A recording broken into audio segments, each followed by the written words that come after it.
I never let you down, I'ma shine on sight. Keep your mind on your grind and off of mine's alright, right? Hard, I'ma ball on those squares. I float the $250,000 cars everywhere I go. I know, in the lead it may seem me might be, but no matter what they doing, they don't do it like me. Like a G, I hold it down for the town I'm at. In a flash like that, recognize I'm back. Change.da.game6@gmail.com is our email address. You can also check the Urban Sports Scene out at Twitter, Podbean, and iTunes. Welcome to the Urban Sports Scene. And I have an email here saying, Ray, you forgot to mention last week how John Amici hustles for all the loose balls. LOL. Again, keep those emails coming. But anyway, I'm joined as usual by Will T. Shorter, Wally A., and Jeff Fish Walters. In 10 minutes, we'll be discussing Mike Brown's firing, how that impacts LeBron, and I'll explain why John Wall coming to D.C. has no influence on LeBron. Also, in the next half hour, we're going to touch on the NFL and Major League Baseball. But let's begin with the NBA playoffs. Orlando took Game 4, my bad, from the Celtics last night. So let's get your analysis, fellas. Looks like my predictions may be coming true that I had the Celtics winning in a 5-game series. But last night's game wasn't really – I mean, I didn't see really too much from the Celtics that made me think they wanted to really even play that game because it was pretty much lackadaisical a little bit. Rondo didn't really put up that great effort you saw from the first couple of games. Other than Kevin Garnett and Big Baby and a couple of guys in the front court, enthusiasm was up, but they really didn't have any attack mode that let's finish out this series and wait to play the Lakers in about a couple more days. But you can see the game really didn't go that well. I mean, even Nate Robinson got a little burned. But what you think of that, Will? I think Orlando came out and played more inspired basketball than the previous 3 games. Even though Boston is up 3-1, I think this does put Boston in a peculiar situation because Boston only has one more home game left. Orlando, they go back to Orlando for 2, then go back to Boston for one more game. So I think this puts them in a peculiar situation, even though they've won 2 on Orlando's home floor. I just wish Orlando would show the same heart like they did in Game 4 that they should have shown in Game 3. You would expect the team that wants to go to the championship to play their best at Game 3 when they haven't played their best ball of late. So I'm glad, that people like Jameer Nelson finally came out and played good ball. And you had Dwight Howard who played big. So that was a good thing. And J.J. Redick, who's been playing quite consistent in the whole playoff. I want to know what happened to Rasheed, man. Did he comb his hair yet?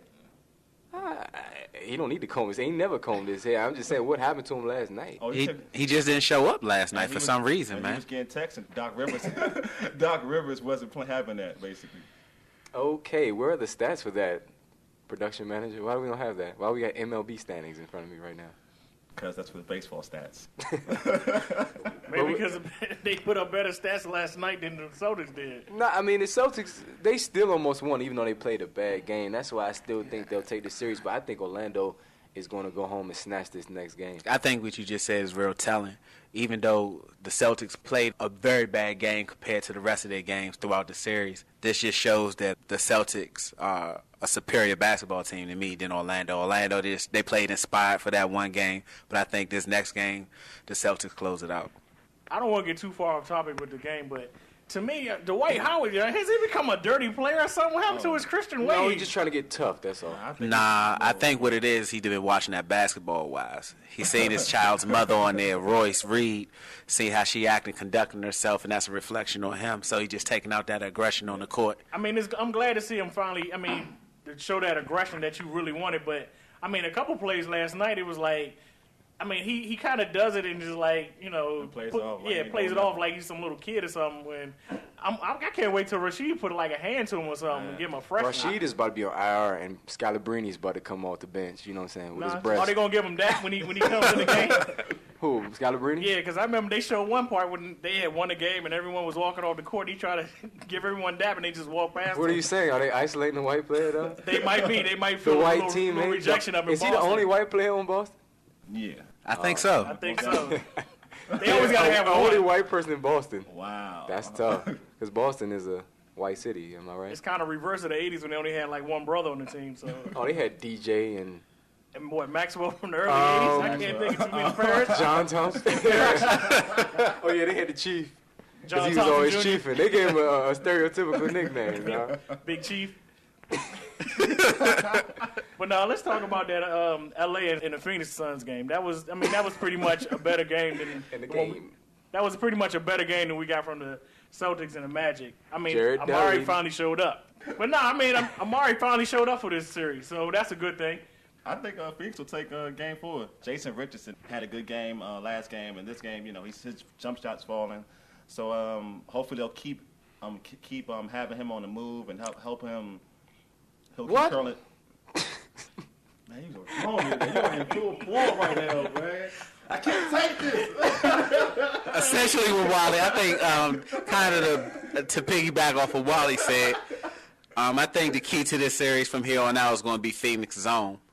The way Phoenix played the Lakers with their zone in Game 3, I think that could be a real changer for the series. The low Suns did look good, but they play well at home. We know that. Steve Nash got a broken nose coming up tonight.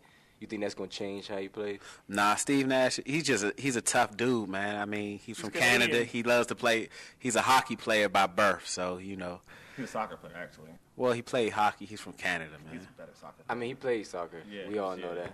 World Cup kind of. Yeah, we've seen him play with the bloody nose, the I'm not busted even- eye. I know about that. He's a tough guy. So I don't think the broken nose will affect him. I actually think that the Suns will tie the series up tonight. Did Shannon Fry play good that game? Who? Did Shannon Fry, did he play good that game? Nah, he was 0 for 6. Bro? Oh, Yeah, okay. he didn't show up. But Jared Dudley showed up on a serious Okay. note. He played pretty good. Grant Hill, as usual, was consistent. And like you said, Jason Richardson, he played pretty good. I think Alvin Gentry is underrated. Go ahead. Who's checking Grant Hill for LA? Who's checking Grant Yeah, who's Hill? checking? Y'all tell me. Isn't Kobe checking him? Is he? I think so. Usually they slide. I mean, or they playing the Roman defense. it's usually Kobe on Grant Hill because Grant Hill checks Kobe on the other Okay. end. But Okay. I mean, usually it's been Kobe checking Grant Hill. I mean, Grant Hill in this series has been the best defensive player for Phoenix. Almost definitely. I mean, he knows his role. I mean, he knows what he has to do. Aside from falling at one time, Well, we when haven't Kobe mentioned caught him with the Amari. crossover. Yanked that. We haven't How mentioned about that? Amari because Amari, he dropped 42 and 11, which is his best game Well, in he the had to. series. I think that the media criticism got to him in addition to him playing for a contract. I think his mama getting pulled over for a DUI it really got to him, so he had to really go out there and play. He played for his mama. He had to play well because he's calling out everybody named Mama, so he had to do something. He had to do something. His mother got DUI. His mama has had multiple DUIs, and apparently I she ain't had a gonna- rental car, and she has like the DUI device to man. start the car up.